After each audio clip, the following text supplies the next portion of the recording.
Growing up as a Jew in Los Angeles, I knew next to nothing about Israel. This was before social media and the internet as we know it, and we rarely talked about Israel in our Jewish home. The only thing I remember learning about Israel in Hebrew school is that she's the size of New Jersey. Every now and again I would see something about Israelis and Palestinians in the news, which only painted a meager picture. But then, on a trip to the Jewish country, I woke up to Israel, Zionism, and Israelis. Suddenly I felt tremendous joy about these subjects, and I realized just how distorted, even perverted they were across the world. If only people would ask more questions about Israel, Zionism, and Israelis, they would see them in an entirely different light. Questions like, is it true? Are you aware that so much of what we tell ourselves is just assumptions? One assumption leads to another. We jump to conclusions, and we take our assumptions so very seriously and so very personally. Then we start gossiping to help us justify our assumptions, and a contorted concept becomes increasingly more contorted. Now think about the assumptions we make about Israel, Zionism, and Israelis. Assumptions about Israeli Jews, for example Ashkenazi and Mizrahi, religious and secular, liberal and conservative. Assumptions about Israeli history. Assumptions about Israeli minorities. Assumptions about Zionism and Zionists. Assumptions about Israel and the Holocaust. Assumptions about the Israel Defense Forces. Assumptions about the Israel-Hamas war. Assumptions about the Israeli-Palestinian conflict. Assumptions about a two-state solution, and assumptions about Palestinians and the Middle East. Here's a story for you. When Jewish survivors of the Holocaust arrived in Israel, many of them were shamed by Jews already living in Israel during this atrocity. Why didn't you fight back? And how could you let them do that to you, the locals would say to them. True story. All these shaming Jews knew was what they read in the newspapers, heard on the radio, and perhaps some hearsay. Instead of asking survivors what really happened, they jumped to conclusions based on quite minimal information. And it's not like these survivors landed in Israel happy, joy, eager to pour out their unimaginable traumas to anyone who would lend an ear or two. Today, Holocaust survivors are universally celebrated in Israel, with initiatives to preserve their stories and organizations dedicated to supporting the diminishing group of them. So, what exactly changed in Israel? Survivors started talking about their stories, and the rest started listening with a real intent to learn, to understand, to come together. If we would just ask more questions to people on the ground, with a real intent to learn, to understand, to come together, we could rather quickly fan the flames of this pressing desire that results in knee-jerk assumption-making.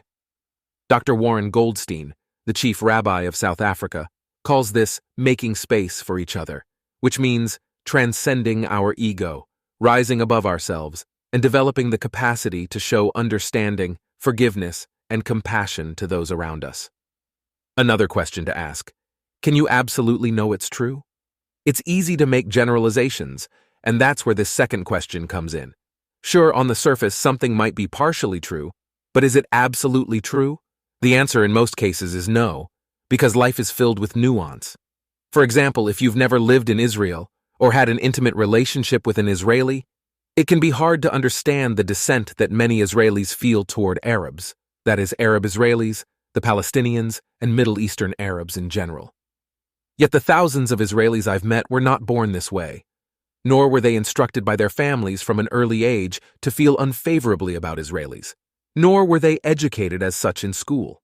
Instead, they've been scarred and traumatized by the wars, violence, military operations, and terror attacks, all involving Arabs and celebrated by many Arabs. Just look at the October 7th massacre. A poll done by Birzeit University in Ramallah found that more than 75% of Arabs in the West Bank and Gaza support Hamas and what they perpetrated on October 7th. When I moved to Israel in 2013, I couldn't understand these scars and traumas. I would argue with Israelis, claiming that not all Arabs are the same, and it's just a loud minority, both of which can be true in certain cases. But what's also true is that Israelis have endured so much emotional, psychological, and, for some, physical pain because of Arabs.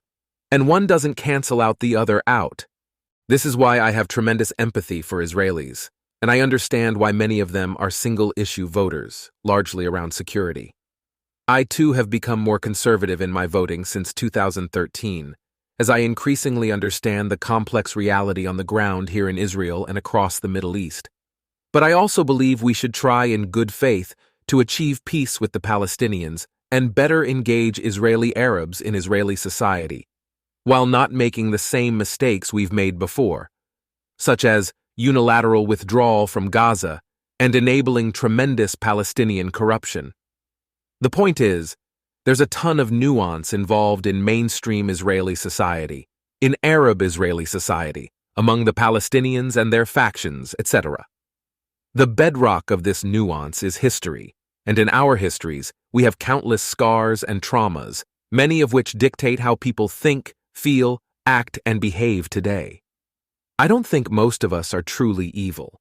I just think we're incredibly scarred and traumatized, and we haven't learned how to properly resolve these scars and traumas so that we can truly put them behind us.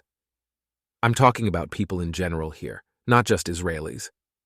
Instead, we profusely attack, prosecute, and label people without trying to understand their life experiences, their scars and traumas. Is this an effective approach to bringing about positive solutions? Or does it just make people dig further and further into their holes, thus pushing us further away from collaboration and cooperation?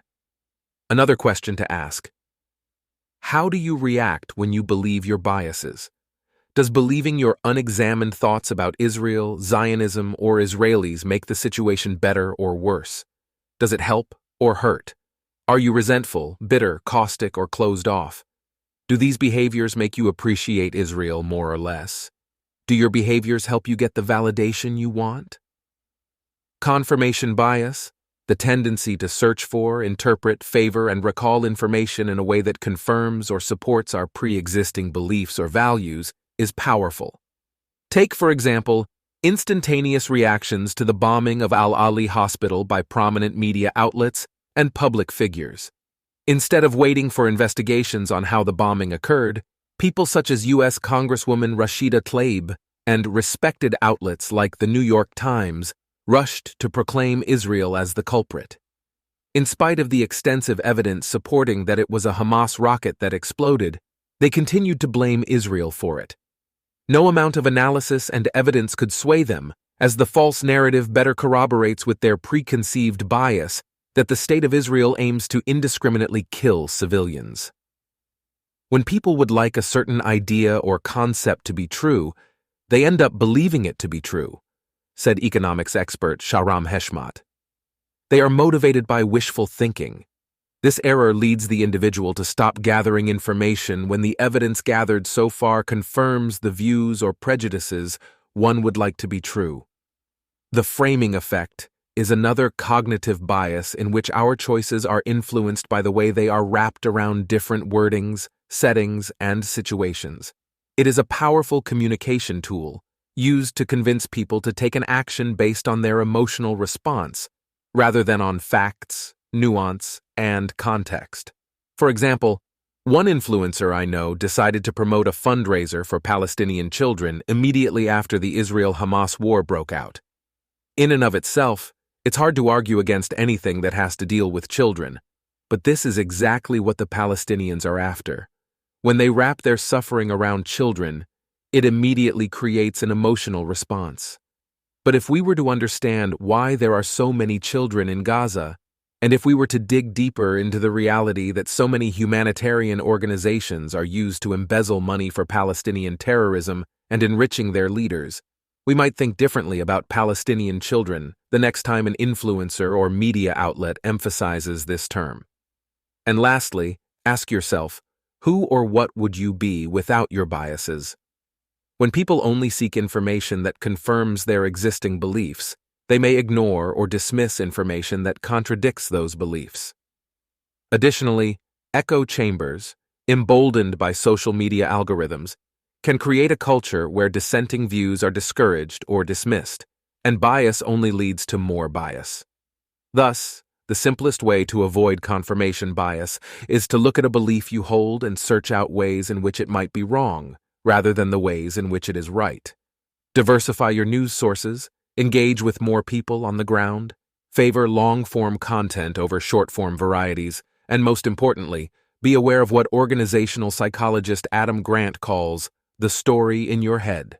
Confirmation bias is twisting the facts to fit your beliefs.